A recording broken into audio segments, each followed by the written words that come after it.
Voyage. Normalement, lors de son voyage, il devrait manquer à son épouse et il devrait constituer un vide. Et sa femme devrait se dire quand est-ce que mon mari va revenir, et elle sent qu'un pilier de la maison n'est plus là. Mais le souci, c'est quand le mari voyage et que la femme a l'impression d'avoir vraiment une bouffée d'oxygène à la maison, elle et les enfants, on doit se poser de grandes questions. Lorsque quelqu'un vit sur ses nerfs et qui fait vivre l'ensemble de la maison sur les nerfs, on doit également se poser de grandes questions. Une femme est restée 26 ans à demander le divorce de son mari pour chercher à l'obtenir, elle n'a pas pu. Et un jour le mari est mort. Alors les gens ont vu que pendant au moins une semaine, tous les jours elle allait sur la tombe, elle n'arrêtait de pleurer. Alors ils sont venus dire, ya Amatana, oh chère dame, qu'est-ce qui t'arrive? Pourtant tu voulais divorcer de lui, tu ne cherchais que sa disparition. Il dit oui, parce que j'ai entendu un hadith qui dit que l'homme souffre par les pleurs de sa famille. Et j'ai envie qu'il souffre par rapport à ce qu'il m'a fait pendant qu'il était vivant.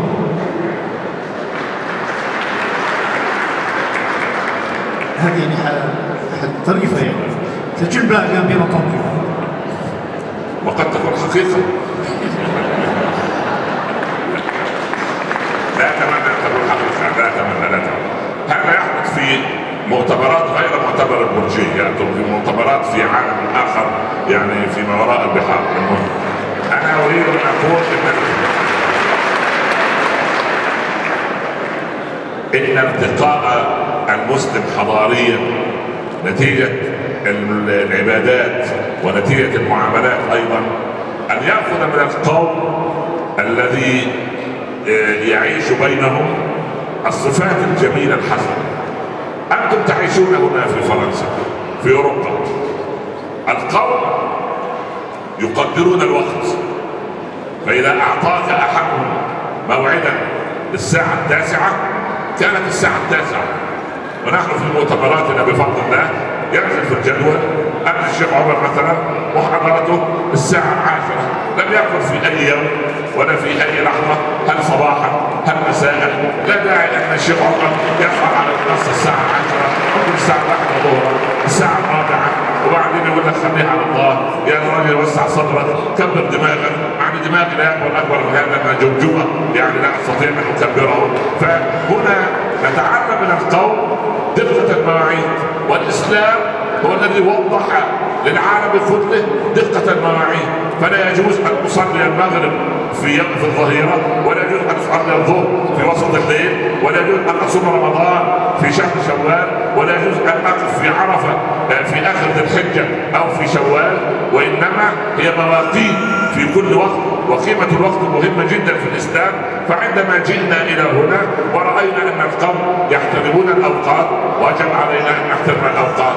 إذا جئنا إلى القوم ورأينا أن أصواتهم منخفضة في حواراتهم، فأنت عندما تجد في مقهى أو مطعم وتجد صوتا مرتفعا تعرف من أين هذا الصوت، وما هي جيناته، وما هي كروموزوماته، وما هي طبيعته. نحن يجب أن نتعلم خفض الصوت. أيضا يجب أن نجيد كما يجيد القوم أدب الحوار وأدب الخلاف.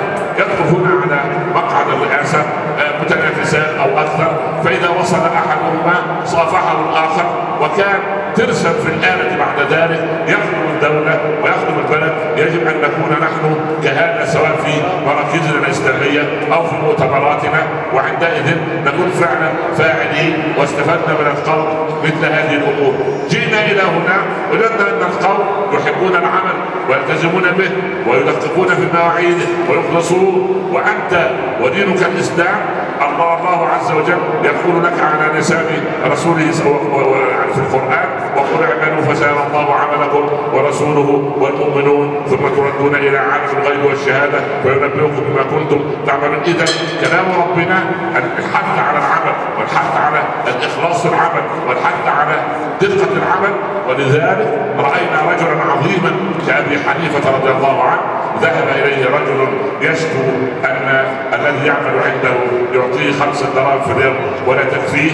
قال له أبو حنيفة: اطلب من صاحب العمل 4 فقط.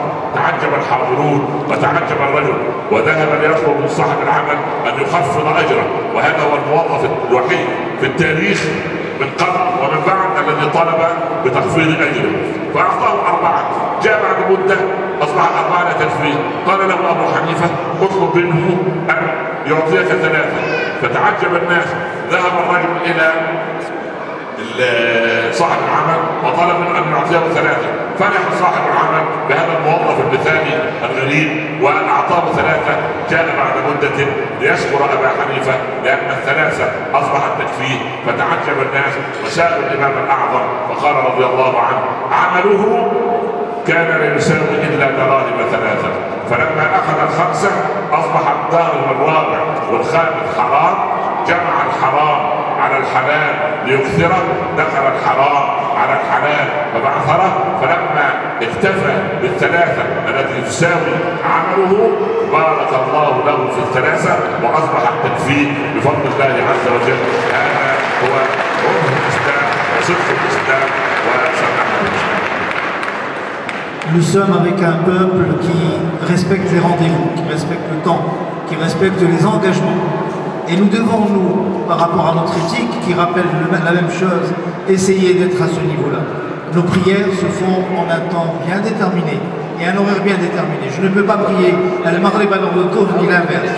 Et lorsque je suis appelé, le Cheikh Omar qui veut venir à 10h pour intervenir, est-ce que c'est 10h du matin?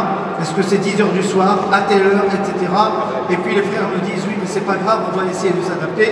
Donc je suis en train de dénoncer également notre programmation et j'essaie de m'adapter. Et en fin de compte, nous devons avoir de la précision, mais on dit globalement que nous sommes avec un peuple qui aime le travail, l'honnêteté, la maîtrise, la perfection. Et cela va en parallèle avec le verset du Coran qui dit œuvrez, Dieu verra votre œuvre. Nous trouvons que le peuple où nous vivons et le Coran et le Coran vont en parallèle. Alors le problème c'est nous qui n'allons pas parfois en parallèle ni avec le Coran ni avec le peuple où nous vivons.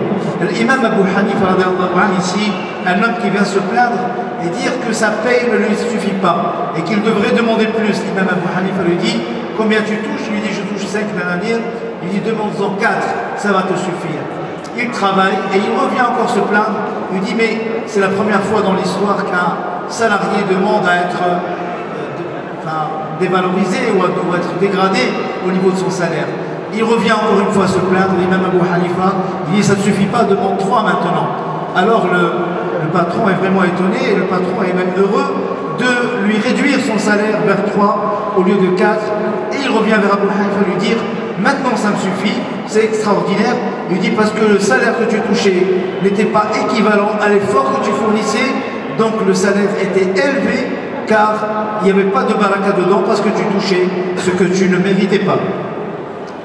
ايضا داخل اطار الرقي والارتقاء بالعباده وثمرات العباده التي يجب ان يراها الاخر علينا، يجب يعني مثلا في الاحفال عند القوم عندما ترى اناسا يلبسون افخر الثياب ويقفون امام الكنيسه مثلا، تعلم ان هناك عرس سوف يتم نتيجه هذا اللباس وهذا الزي.